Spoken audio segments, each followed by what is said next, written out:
ሰላም ጤና ይስጥልን ተመልካቾቻችን ከአንከር ሚዲያ ዝግጅት ክፍል ያክብሮ ሰላምታችንን እናቀርባለን። ከፋኖ መንደር የተሰኘውን መራግብራችንን ነው ይዘን የቀረብነው። በአማራ ክልል ባለፉት 2 ቀናትም በርካታ አውደ ውጊያዎች የተካሄዱ ይገኛሉ።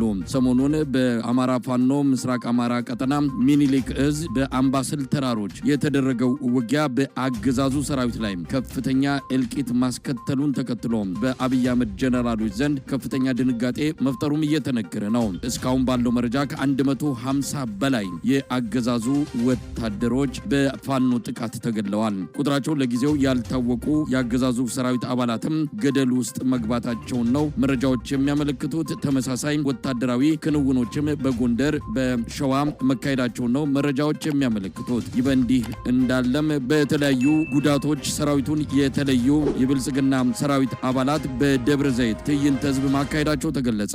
ጥቅማ ጥቅሞችና ቃል የተገቡልን ነገሮች አልተፈጸሙልንም፣ መውደቂያ አተናል በሚል አደባባይ የወጡት የሰራዊቱ አባላትና ቤተሰቦች በአስቸኳይ ምላሽ እንዲሰጣቸው ጠይቀዋል። በዕለቱ የተከናወኑትን ጨምሮ ሰሞኑን በፋኖ መንደር የተገኙ መረጃዎችን ወደ እናንተ እናደርሳለን። የዘውትር ተሳታፊያችን መስመር ላይ ይገኛል። እንግዲህ ባለፉት 2 ቀናት ከተከሰቱት ወታደራዊ ክንውኖች በመነሳት ወደ መራግብራችን እናልፋለን። ወደ አንተ መጣለሁ። አመሰግናለሁ መሳይ። እንግዲህ በትናንትናው ዕለት በምዕራብ ጎንደር ዳኛገር ጫቆ ወረዳ ነጋዴ ባህር ከተማ የአማራ ፋኖ ብሔራዊ ንቅናቄ በላይ ዘለቀ እዝ መይሳው ካሳ 2ኛ ኮር ፊታውራሪ ገብርዬ ክፍለ ጦር በልዩ ተልዕኮ ኦፕሬሽን የፈጸመ ሲሆን የክፍለ ጦሩ 4ኛ ሬጅመንት 2ኛ ሻምበል ከጠዋቱ 12 ሰዓት ጀምሮ እስከ ቀኑ 7 ሰዓት በአገዛዙ ጥምር ጦር ላይ ከባድ ጥቃት መፈጸማቸውን አስታውቋል።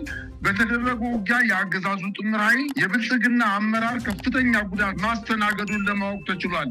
21 የአገዛዙ ጦር ሲገደሉ 13 ቁስለኛ መሆናቸውን ለማወቅ ተችሏል። 19 ክላሽንኮቭ መሳሪያ በምርኮ የተገኘ ሲሆን ከ5000 በላይ ተተኳሽ መማረካቸውን አስታውቀዋል። እንዲሁም የአማራ ፋኖ ብሔራዊ ንቅናቄ በላይ ዘለቀ እዝ መይሳው ካሳ 2ኛ ኮር ካራማራ ክፍለ ጦር በምዕራብ ጎንደር መተማ ወረዳ የሰፈረውን የአገዛዙ ጥምር ሰራዊት አብዛኛውን ቀጠና አሸንፎ ነፃ በማውጣት የቻለበትን ሁኔታ ገልጿል። አውደ ውጊያው ህዝባችንን ከተጭበረበረ ምርጫ ከማዳን ባሻገር መተማ ወረዳ ከመንደር 1 እስከ መንደር 4 ከአገዛዙ ኃይሎች ማጽዳት ሲቻል ቱመት ከተማ የመሸገውን የጦር ኃይሉን ከሌሊቱ 6 ሰዓት ጀምሮ ሰርጎ ወደ ከተማው በመግባት በተፈጸመው የማጥቃት እንቅስቃሴ ሌሊቱን የአገዛዙን ጦር ከከተማዋ በማስወጣት የቱመት ከተማን በፋኖ ቁጥጥር ስር ማስገባታቸውን አስታውቀዋል። ይህ በእንዲህ እንዳለ ቀሪ ቀጠናዎችን ነፃ ለማስወጣት ካራማራ ክፍለ ጦር በታቀደ ሁኔታ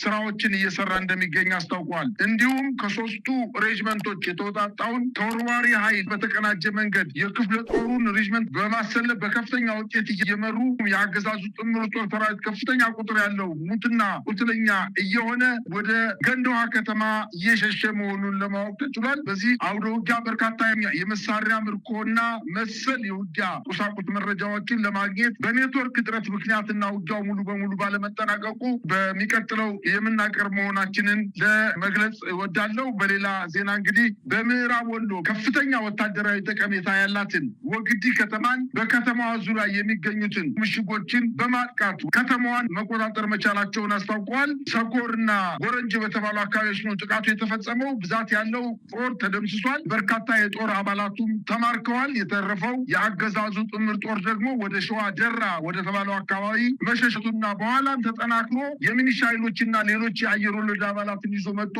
ጥቃት ለመፈጸም ሙከራ ያደረገ ቢሆንም ነገር ግን እንዳልቻለ ነው መረጃዎች የደረሱኝ። በከተማዋ የነበረው የፋኖ ኃይሎች ቤተሰቦች ናቸው ተብለው በእስር ቤት የነበሩ በርካታ እስረኞች፣ የግፍ እስረኞች ማስለቀቁን አስታውቋል። መንግስትም የድሮውን ጥቃት ፈጽሟል። እንግዲህ በአማራ ክልል እየተደረገ ባለው ጦርነት ለበርካታ ጊዜ ማለት በሚያስችል ደረጃ የእግረኛ ጦሩ ካናይዝድ የአየር ወለድ ጦሩ ሲመታበት እያደረገ ያለው ንጹሃንን በድሮን መጨፍጨፍ ነው የተለመደ ተግባሩን አድርጓል። ነገር ግን የፋኖ ኃይሎች ባደረጉት የማጥቃት እንቅስቃሴ ሁለት የቡድን መሳሪያዎች ብሬንና ዲሽቃዎችን 30 ክላሽ መማረካቸውን አስታውቀዋል። አሁንም ተመልሶ የተነጠቀውን በላስታና በአምባሰል ተራሮች ላይ እየተደረገ የነበረው ውጊያ ዛሬም ለ5ኛ ቀን ተጠናክሮ ቀጥሏል። የፋኖ ኃይሎች የአምባሰል ተራራ ሙሉ በሙሉ ተቆጣጥረው አሁንም ይዘው ይገኛሉ። የአገዛዝ ጦር ግን እንደገና በሜካናይዝ ጦር አካባቢ መልሶ ለማጽዳት ሙከራ ያደረገ ቢሆንም ልክ እንደ ባለፈው 150 ጦር ከትናንት ወዲያ እንደተገደለበት ይታወቃል። ዛሬም እንዲሁ ያንን አካባቢ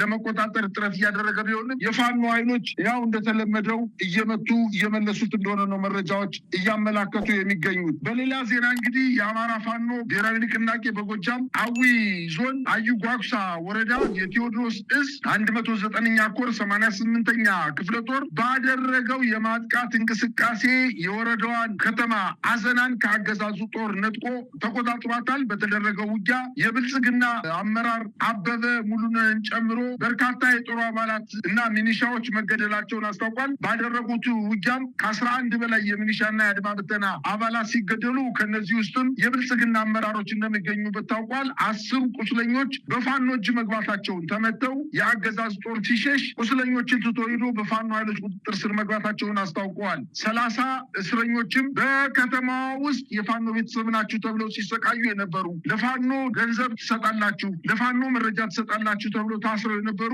30 የግፍ እስረኞችን ማስለቀቃቸውን አስታውቀዋል። እንዲሁም በምስራቅ ጎጃም ዞን ዋና ከተማ ደብረ ማርቆስ የፋኖ ኃይሎች በሌሊት በፈጸሙት ጥቃት 7 የአድማ ብተና አባላትን በፓትሮል እያደረጉ ወሰታ በተባለው ቦታ አካባቢ በሌሊት ሲንቀሳቀሱ የነበሩ የአድማ ብተና አባላትን ቀኝ የተባሉ የከተማ አድፍጦ መቺ ኃይሎች ዘልቀው በመግባት በፓትሮል ሲንቀሳቀሱ የነበሩ 7 የአድማ ብተና አባላትን ከመምታታቸው በተጨማሪ በከተማዋ ላይ በሌሊት ሲንቀሳቀስ የነበረችው የፓትሮል መኪናን ጨምረው ማቃጠላቸውን አስታውቀዋል። ይህ በእንዲህ እንዳለ እንግዲህ በሰሜን ሸዋም እንዲሁ በደብረ ብርሃን ከተማ አቅራቢያ አንጫ ቆረር በተባለ ቦታ የፋኖ ኃይሎች ጥቃት ፈጽመው 1 ሻለቃ አዛዥን ጨምሮ በርካታ የአገዛዙ ጦር መደምሰሳቸውን አስታውቀዋል። በዚሁ ቀጠና በመንዝ ወረዳ ከወገሬ ከተማ ጠል ወደ ተባለ ቦታ ሲጓዝ የነበረ የአየር ወለድ አባላት የአገዛዙ ጥምር ኃይል ጋር በመሆን የፋኖ ኃይሎች ጥቃት ፈጽመው በርካታ የአየር ወለድ የአድማ ብተና የሚኒሻና የፖሊስ ኃይሎች እንደተገደሉ ለማወቅ ተችሏል። በዚሁ አቅራቢያም እንዲሁ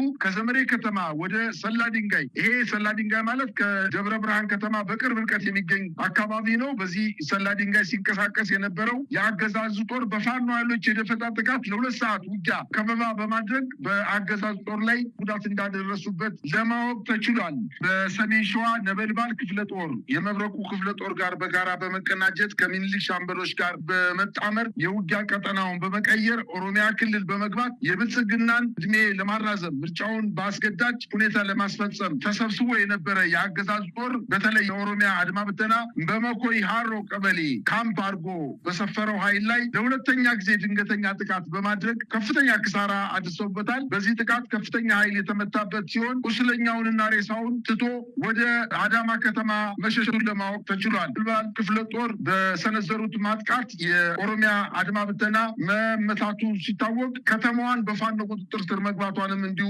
ለማወቅ ተችሏል። የአማራ ፋኖ ብሔራዊ ንቅናቄ የዳግማዊ ቴዎድሮስ 5ኛ ኮር አካል የሆነው ዳግማዊ መብረቅ ክፍለ ጦር ከአዲስ ዘመን ከተማ ማክሰኝን ባለው መስመር ላይ ስሙ አርኖ ጋርኖ ዳንኪያና ሰባሃ በተባለ ቦታ ላይ በፈጸሙት የማጥቃት እንቅስቃሴ በጥምር ሲንቀሳቀስ የነበረውን የአገዛዙ ጦር የብልጽግና አመራርና የአድማ ብተና አባላትን በሰነዘሩት ማጥቃት 11 የአገዛዙ ጦር ሲገደል 13 ቁስለኛ ማድረጋቸውን አስታውቀዋል። በጣም ነው የማመሰግነው።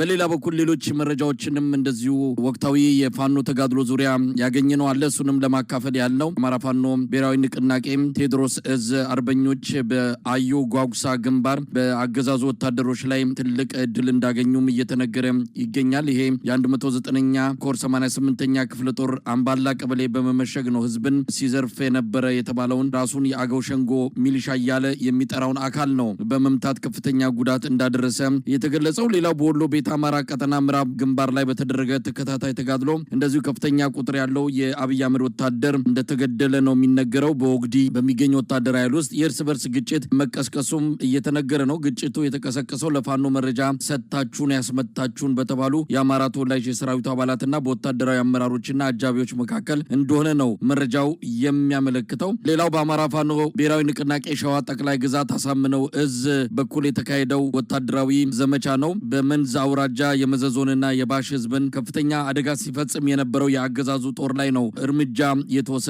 ከሙላሌ ከተማ ወደ ባሽ፣ ከመሃል ሜዳ ከተማ ወደ ባሽ እንዲሁም ከጣር ማበር ወደ መዘዞ፣ ከደብረ ሲና ከተማ ወደ መዘዞ የተንቀሳቀሰ ቢሆንም አሳምነው እዝ የአስቻሉ ደሴ ክፍለ ጦርና በረራ ክፍለ ጦር የተወጣጣ ኃይል ነው በማረፊያ ቁርጥ አምባና ቴሌ አካባቢ በጨበጣ ውጊያ የአገዛዙ ሰራዊት ላይ ትልቅ ድል እንደተቀዳጀ የተገለጸው። በሌላኛው ግንባር በመዘዞ በኩልም እንደዚሁ ውጊያዎች መደረጋቸውን ነው ከአማራ ፋኖ ብሔራዊ ንቅናቄ ሸዋ ጠቅላይ ግዛት አሳምነው እዝ የህዝብ ግንኙነት ክፍል የተገኘው መረጃ የሚያመለክተው። እንደዚሁም በዛው በወሎ በአማራ ፋኖ ብሔራዊ ንቅናቄ ሚኒሊክ እዝ በምዕራብ ወሎ ግንባር በየአቅጣጫው እንደዚሁ ውጊያ እየተካሄደ ይገኛል። በ105ኛ ኮር 47ኛ ክፍለ ጦር አትሮንስ ሻለቃ ከአማራ ሳይንት አጅባር ከመሃል ሳይንት ደንሳ ከተማ ከወርቅ ማውጫ እስከ መሃል ሳይንት ትምህርት ቤት የአብይ አህመድ አገዛዝ ጦር መከላከያው አድማ ብተናና ሚሊሻ እንዲሁም የፖሊስ ኃይሎች ላይ በተደረገ የማጥቃት እንቅስቃሴ 45 የጥምር ጦር አባላት መደምሰሳቸውን ነው የተገለጸው። 38 ቁስለኛ እንደዚሁም በርካታ የጦር መሳሪያዎች መማረካቸውን ነው በመረጃው ላይ የተመለከተው። ከወልዲያ ወደ ባህር ዳር በሚወስደው ዋና መስመር ላይ እንዲሁ ሳንቃ ከተማን ጨምሮ ሌሎች አካባቢዎችንም በፋኖ ቁጥጥር ስር መግባታቸውን በደረሰን መረጃ ላይ ተመልክቷል። እንደው በሌላ በኩል በቤንሻንጉል ጉሙዝ ክልል የተፈጸመ አንድ አሳዛኝ ክስተት አለ። በእርግጥ ለክስተቱ ኃላፊነቱን የወሰደ አካል ባይኖርም የጉሙዝ ህዝብ ዲሞክራሲያዊ ንቅናቄ ጥቃቱን የፈጸምኩት በመከላከያ ሰራዊት አጀብ ላይ ነው፣ ሰላማዊ ዜጎች የተገደሉት ሆን ተብሎ የንቅናቄውን መልካም ስም ለማጥፋት በሚል በአገዛዙ በኩል የተቀናበረ ድራማ ውጤት ነው ሲል የጉሙዝ ህዝብ ዲሞክራሲያዊ ንቅናቄ ለአንከር ሚዲያ በላከው መግለጫ ላይ አስታውቋል። እንግዲህ ግንቦት 4 ቀን 2018 ዓ.ም በመንኩሽ አይሲዲ አካባቢ ነው ውጊያ ተደረገ የሚለው የጉሙዝ ኃይል ንቅናቄ 120 የሚሆኑና 4 ወራል መኪና በርካታ የአገዛዙ ጦር በነበረበት በዚሁ አጀብ ጉዞ ላይ ነው ጥቃት በመሰንዘር ከፍተኛ ኪሳራ ደረስኩ የሚለው። ነገር ግን በውጊያው የህዝብ ትራንስፖርት መኪና ላይ ጉዳት መድረሱን አምነዋል። መረጃዎች እንደሚያሳዩትም እነዚህ የህዝብ ማመላለሻ ትራንስፖርት አገልግሎት የሚሰጡ 4 አውቶቡሶች